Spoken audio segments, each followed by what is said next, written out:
Tribute to Honorable Dr. Alhaji Murtala Mohammed by family. Bismillahir Rahmanir Rahim. In the name of Allah, most gracious, most merciful. God is great, God is great, God is great. Alhamdulillahi Rabbil Alameen. All praise be to Allah, the cherisher and sustainer of the worlds. Inna lillahi wa inna ilayhi raji'un. To Allah we belong, and to him is our return.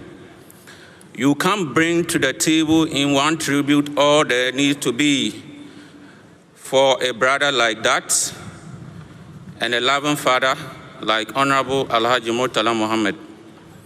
As a family, we can only try the best way we know how in dealing with grief, and that is prayers.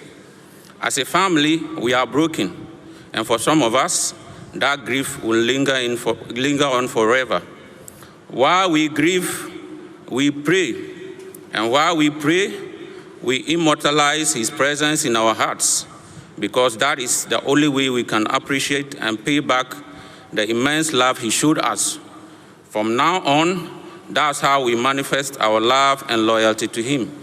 As a family, we have to be strong, and we should be, because there is no other way. And we are patient, for there is no other choice. Allah's ways are not our ways. Whilst we love him, Allah loves him more. So he gave him a good demise, however horrified we feel about it. Therefore, as a family with a history soaked in deep Islamic faith, we are consoled that he died serving our country and his people, fighting a jihad in the true sense of the word, so that tomorrow will be better.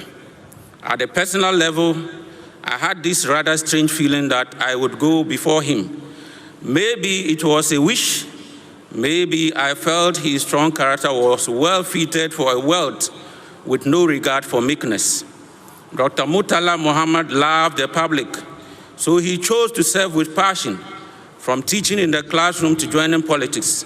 We've heard and read the outpouring of kind words from friends and foes, and there can be no better testimony about a man than those, because these testimonies pale even the best written eulogies into insignificance. So I read a comment on Facebook yesterday. Comrade Murtala was a formidable opponent. He was well researched. So I say, let those honest, sincere testimonies ring in hearts forever. Let those prayers be a solid foundation to immortalizing him. His selflessness and commitment to service took him into politics, because he felt that there was so much to do in politics, and politics was the vehicle. And so he was committed and loyal to that vehicle, the great NDC party. And thankfully, he was lucky enough to be blessed to have a family and loved ones who did not compel him to choose one over the other. My God, he gave each their due. So in bidding farewell to the hinge on which our family turned, a stalwart of the NDC party, a symbol of integrity and honesty in our politics, I present you two stanzas from a poem I recently wrote, which is called If We Cry. If we cry, we don't because his demise happened. If we cry, we do because it happened now. If we cry, it is not because Allah has fulfilled his divine decree upon his life. It is because we carry the weight of the loss in our hearts till eternity. If we cry, it is a reminder that we are human. If we cry, let that remind you of the fragility of men. If we cry, it is a testament that we are emotional beings. If we cry, that means our hearts aren't clay. And if we cry because he has left so much to do undone. And if we cry, it is because he has beaten us to the first position in the final journey of life. As we live here, let us be guided by the forgiving spirit. his integrity and incorruptible nature.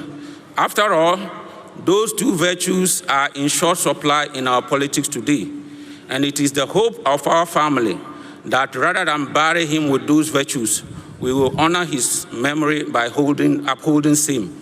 So let's always pray for Mu'alim, Dr. Murtala Mohammed. He would have done that for anyone on a day like this, at a time like this. We believe without doubt that he's smiling at us right now. Rest in peace, bro.